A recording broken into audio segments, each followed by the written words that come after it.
Search India, कहानी से सच्चाई तक। दुर्गा पूजा भारत में सबसे बड़े त्योहारों में से एक है, जो देवी दुर्गा की पूजा और उत्सव के लिए मनाया जाता है।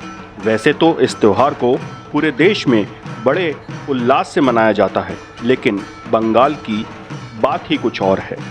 दुर्गा पूजा जैसा दृश्य बंगाल में देखने को मिलता है, वैसा शायद कहीं भी और देखने को नहीं मिलता। लेकिन ऐसी ही एक परंपरा, ऐसी ही एक परिपाटी, ऐसा ही एक दृश्य जिला बिजनौर के धामपुर में भी देखने को मिलता है, जो कि विश्वास परिवार के द्वारा हर साल दुर्गा महोत्सव मनाया जाता है। और आज हम इसी दुर्गा महोत्सव की बात करने वाले हैं। दुर्गा महोत्सव को किस लिए मनाया जाता है, क्या उसका इतिहास है, और इससे जुड़ी कहानी आज हम आपको इस कार्यक्रम में दिखाने वाले हैं।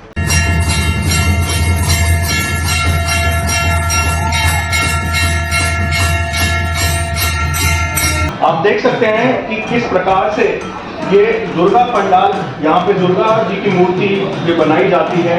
हर साल हिमांशु जी इस दुर्गा महोत्सव को मनाते हैं। इसके पीछे बहुत सारा समय लगता है, बहुत सारी मेहनत लगती है। ये मूर्तियाँ बनाने में बहुत सारे कारीगर इसमें लगते हैं।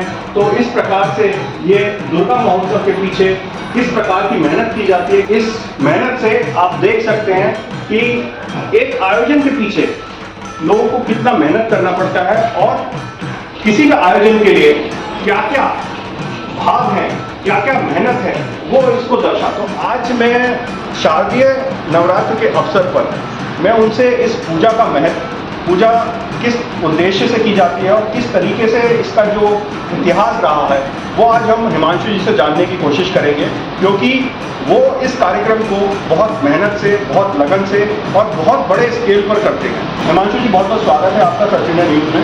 नमस्कार अर्पित जी। मैं दुर्गा पूजा के विषय में आज जो मैं बताने जा रहा हूँ, बहुत से लोगों को इस बारे में जानकारी नहीं है।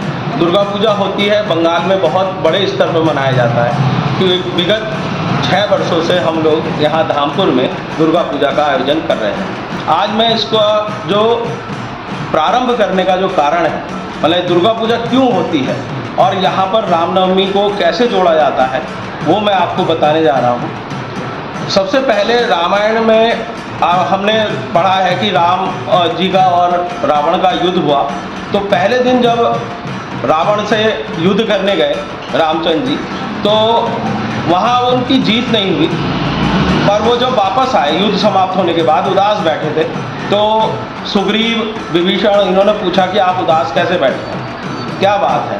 तब रामचंद्र जी ने कहा कि आज मुझे ऐसा अनुभव हुआ कि आदि शक्ति माँ जो है रावण के साथ, इस कारण जो है कि मुझे जो है इस कारण मैं उनसे जीत नहीं पाया, आज वो मेरे ऊपर हावी रहा।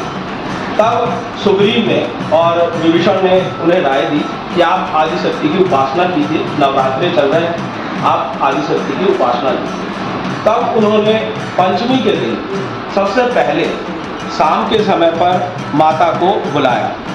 उस समय पर एक बेल का पेड़ था, उस बेल के पेड़ पर जो है माता का आह्वान किया कि माता आप आइए, हम आपकी पूजा अर्चना प्रारंभ कर रहे हैं। यहाँ भी हम उसी विधि विधान से पहले एक छोटा सा बेल का पेड़ लगा करके माँ का आह्वान करते हैं पंचमी की शाम को। फिर छठे दिन से जब माँ का आह्वान हो गया, माँ को हमने बुला लिया, तो छठे दिन से सुबह गंगा जल ला करके एक केले के पेड़ को माँ का रूप दे करके, उसे केला बहू कहा जाता है, उसे माँ का रूप दे करके उन्हें नहला करके विधि विधान से पूजा प्रारंभ करते हैं। उसकी विधि विधान से षष्ठी से पूजा प्रारंभ होती है। षष्ठी सप्तमी दोनों दिन जो है पुष्पांजलि होती है और शाम को आरती होती है। फिर अष्टमी में रामचंद्र जी ने उन्हें 108 कमल के फूल चढ़ाए। तो माँ ने उनकी परीक्षा देने के लिए एक कमल का फूल हटा दिया। अच्छा, तो 108 में से एक हटा दिया, तो 107 जब चढ़ा दिया, उन्होंने देखा 108 का फूल नहीं है। तो माँ ने तब रामचंद्र जी ने कहा कि मेरी माँ मुझे कमल नहीं बुलाती, मेरे आँख भी जो है कमल के फूल का काम करेंगे। तो वो अपनी आँख निकाल कर देने गए। तब माँ प्रकट महाप्रकटनी अष्टमी में उनका जो है उन्हें एक फूल जो है वापस कर दिया, 108 फूलों की पूजा हुई और नवमी में जो है उनको आशीर्वाद दिया और उनके साथ वो रही, तब जाकर के रामचंद्र जी ने रावण का वध किया। वही हम विजयदशमी के रूप में मनाते हैं, जब रावण का वध किया। तो माँ का आशीर्वाद मिला और माँ के आशीर्वाद से जो है विजयदशमी में जो है रावण का वध किया। तो इस प्रकार से रामचंद्र जी की जो हमारी विजयदशमी है और दुर्गा पूजा है, दोनों एक दूसरे से जुड़ी हुई है। इसीलिए इस दुर्गा पूजा के साथ विजयदशमी के रूप में मनाया जाता है।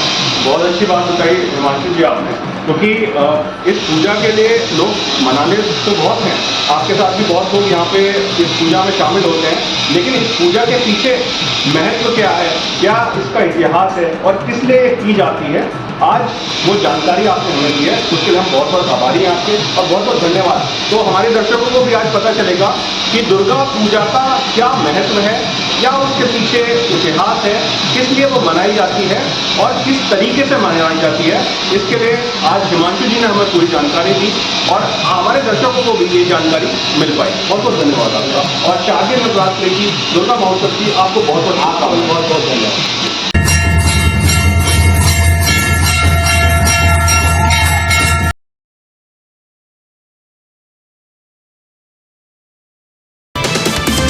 सर्च इंडिया, कहानी से सच्चाई तक।